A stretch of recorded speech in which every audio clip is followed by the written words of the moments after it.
Good morning, TikTok. I hope you're still out there. Um,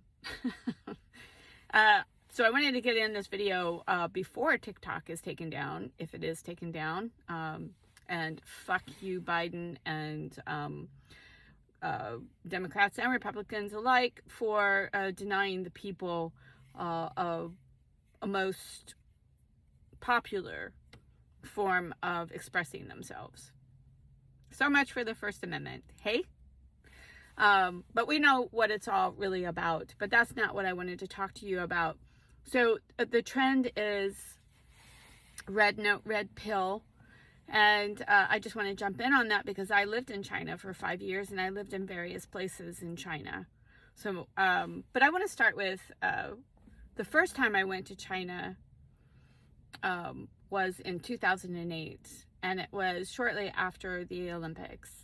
And at the time I was living in Vietnam, and I wanted to have I wanted to go to Beijing for the autumn a festival. In fall they have an autumn holiday. So for this holiday I booked a trip to Beijing for 10 days. And before I went to Beijing, and by the way, it only took me 3 days to get the visa. I was living in Vietnam at the time on a U.S. passport, and it only took 3 days and $95, which was kind of a lot. But anyway, very efficient. And my colleagues asked me what I was doing for the holiday, and I told them, and they're like, "Oh, we hate Beijing." I mean, they had nothing but terrible things to say about it. And they were saying it was dirty. Nobody knows English. It's China.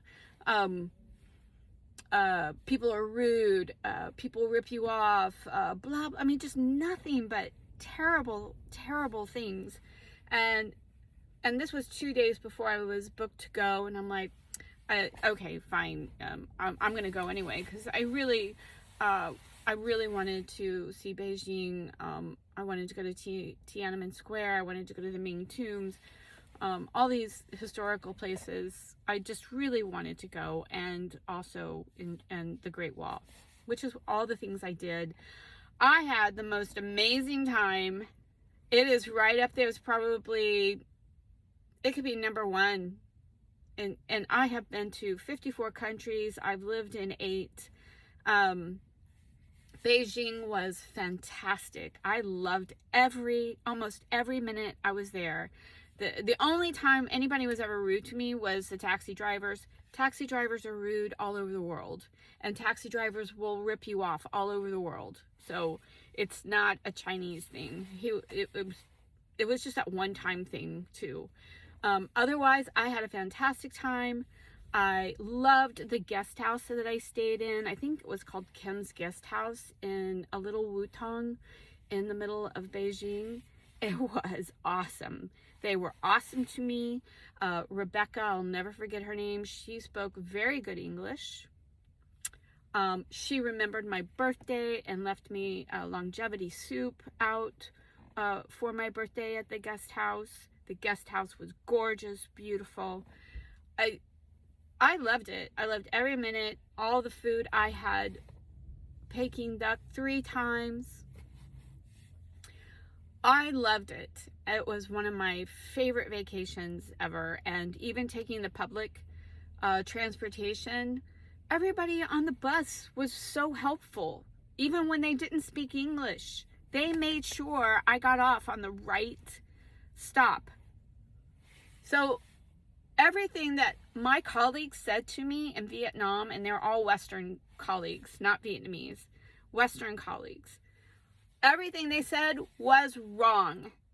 And so getting to living in China, so I lived in Taipei for a little over a year, Taipei, Taiwan, which is the island state that the United States is strategically allies with. So I think it's a bunch of bullshit. So just a quick take on that.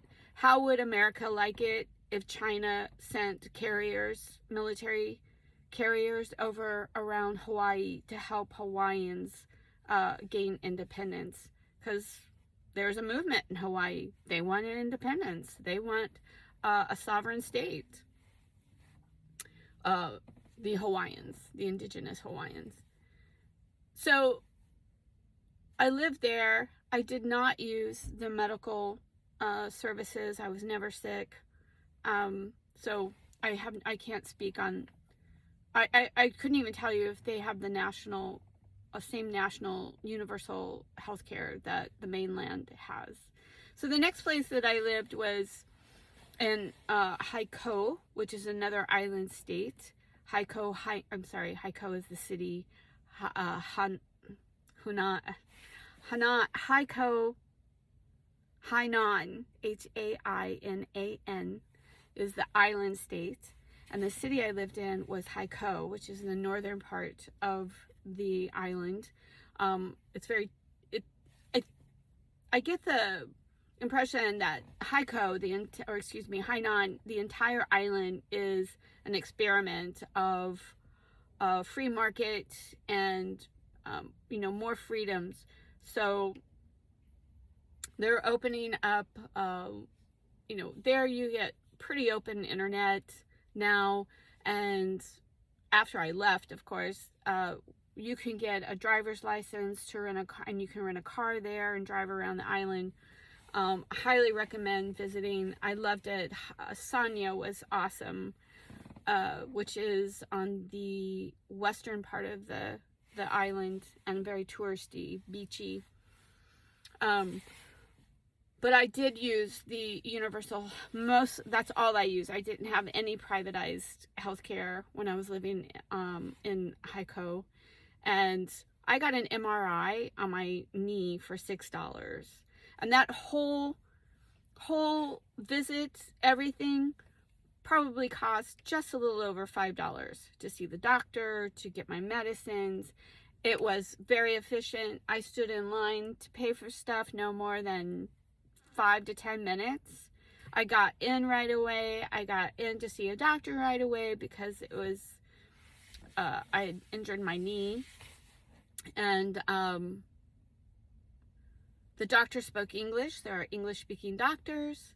And if the doctor doesn't speak English, they provide a translator. So it was amazing. The service, the how cheap it was, how efficient it was. I had no complaints about that visit whatsoever, and it worked for me. It helped me out. It did for me what I needed. And then I spent 3 years in Shenzhen, and I had privatized healthcare, 100% coverage. Everything was covered. Thank God, or goodness, or the universe. Thank the universe, or thank China. Thank my employer for providing that. And I say that because I was diagnosed with 3B cancer during the pandemic when I was in Shenzhen. So I privatized, and then I could also utilize the national services. I didn't pay a dime. I didn't pay anything for any of the chemofusions, for the hospital stay, the surgery. I didn't pay a dime. And it was VIP service. It was ridiculous almost. I didn't lose my job. And the labor laws in China are, you cannot lose your job, and you are paid, I think, 3/4 of your income while you're out of work, while you're sick and you have to stay at home or you're in the hospital. You're still paid 3/4 of your wage, and they can't fire you for it. So no one goes bankrupt. No one loses their job, as far as I know. And everything I saw, I mean, it was fantastic service. It was efficient. It was fast. It was there. And my doctor, who didn't speak English, I had a translator. Poppy, I loved you. You were awesome. Her name was Poppy, my translator. And Dr. Wong, fantastic. He didn't speak English, but he and Poppy would sit there and listen to me for 45 minutes about my concerns and what I wanted to do, and very informative about my my treatments, my procedures, my diagnosis. I absolutely loved my experience. It was better than anything I experienced here in the United States. And I didn't have to, I left China only because I had cancer and I wanted to come back and see family. I should have never left China. And by the way, when the pandemic hit, and I was actually on vacation outside of China, I was trying to figure out what to do. And I was watching it. This was January of 2020. I was watching what was happening and trying to decide if I wanted to go back to China or go back to the United States. Not sure what to do. I spent a couple weeks in Hong Kong trying to figure that out and watching the situation. And of course, the situation wasn't getting better. It was getting worse in terms of it spreading. So I decided I went back to the United States to spend time there because the school had closed down anyway, and trying to figure things out. And they hadn't closed down China yet for entry. And I was in the United States for 8 days, and I'm like, fuck this. I'm going back to China because I felt safer in China. I felt safer. I had a safe home. I had everything I wanted, anything I needed, and anything I wanted. And I don't want much. I don't care about jewelry and fashion and stuff. I don't spend money on that. I was able to take a vacation to Norway and Germany, and able to travel around China. And everywhere I went in China, people were mostly nice, helpful. I felt safe walking around China as a woman. I know I'm older, and a lot of you will say, well, you're older, no one's going to mess with you. Men here in the United States, I get catcalled, following me. I felt so much safer when I was in China. So I left the United States because I did not feel safe here, and the pandemic hadn't even hit the United States yet. And I'm so glad I went back to China and spent my time through the pandemic there. Because I think just horrible things happened here to the working class and the children, and